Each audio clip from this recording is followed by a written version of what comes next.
to pre-iceq@.com. Subject: Pre, please read this. Pre, don't delete this.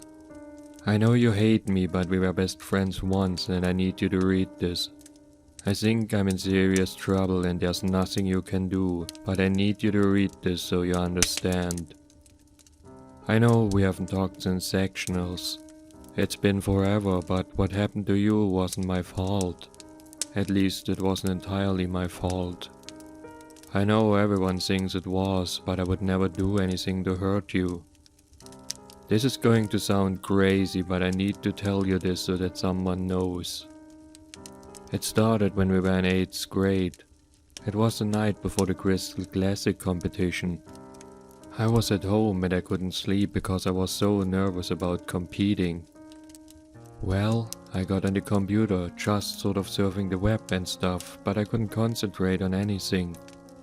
I was just sitting there, so I googled myself. I never should have done that, Brie. At first it was all the usual stuff you find when you Google yourself. Then I found a link to a Wikipedia page about me. I thought our club or my dad made it or something. There wasn't much there, just some basic facts about skating, what city I lived in. But the thing that got to me was that it said I won that year's Crystal Classic. I laughed. I thought for sure someone just did it to encourage me. I confronted my dad about it, but he denied it. When I won the competition the next day, I was so happy. That was the first competition I had ever won and it felt so good. Remember how hard I worked after that. That's when my parents hired Sergey to coach me. You know how much that must have cost. After that, I would check my page before every competition and it would always tell the result of how I placed. It said I would win the regionals at 15 and it all came true. After that, Sergey convinced my mom and dad that I had a real shot at the Olympics. That's when they pulled me from school. I skated every day, but I just wasn't progressing the way Sergey said I needed to if I wanted a shot at a championship. I was working so hard and I was skating well, but still Sergey said I wasn't good enough. When the sectionals came, all I could think about was winning, so I did something I shouldn't have.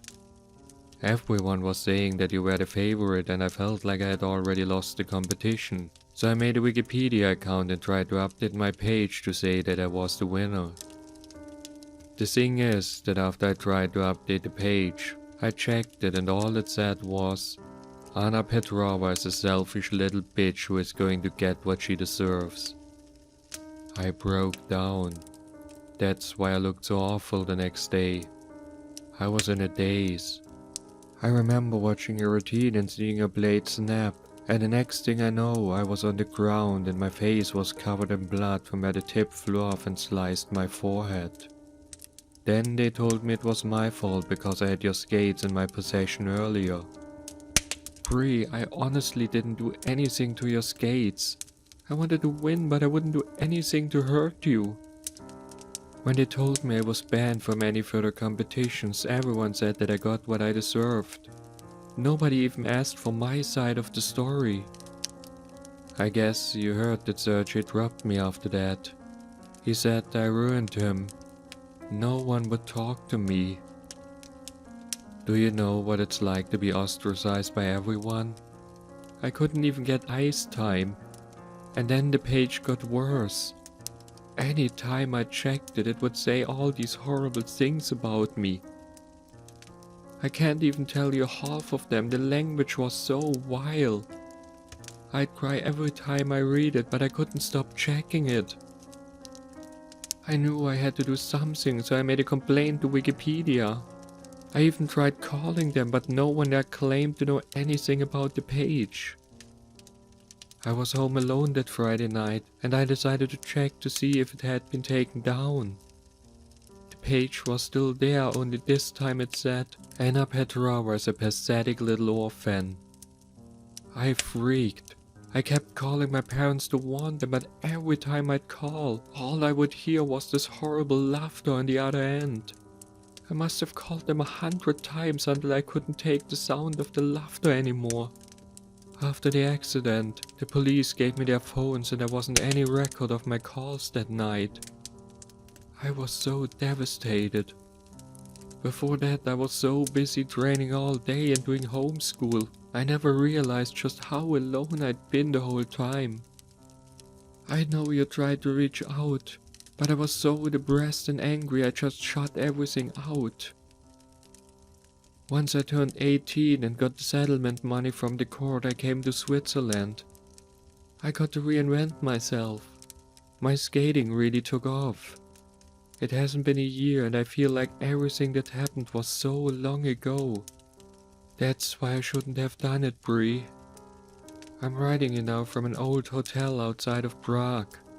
I'm auditioning for the ice circus tomorrow. I know it's the kind of thing we used to make fun of, but I really want this. I was feeling really nervous and out of an old habit I checked my page. It's so hard to say this, but when I checked the page to see if I'd get the job tomorrow, all it says is, Annora Petrova died friendless and alone, and it has today's date listed as the date of my death. I'm sobbing so hard I can barely type this. But I want you to know the truth. Please believe me, Bree. I attached a screenshot of the page so you'll believe me. It's all there just as I told you. I don't know what to do. I don't know anyone here and nobody speaks English. I keep refreshing the page. God, it's been forever. I keep refreshing but it still hasn't changed. I'm waiting for midnight. I don't know what to do, so I locked myself in my room. There's only a few minutes to midnight now. All I can do is refresh the page. I'm exhausted, but I can't stop. I'm afraid to leave the computer until I know what happens next.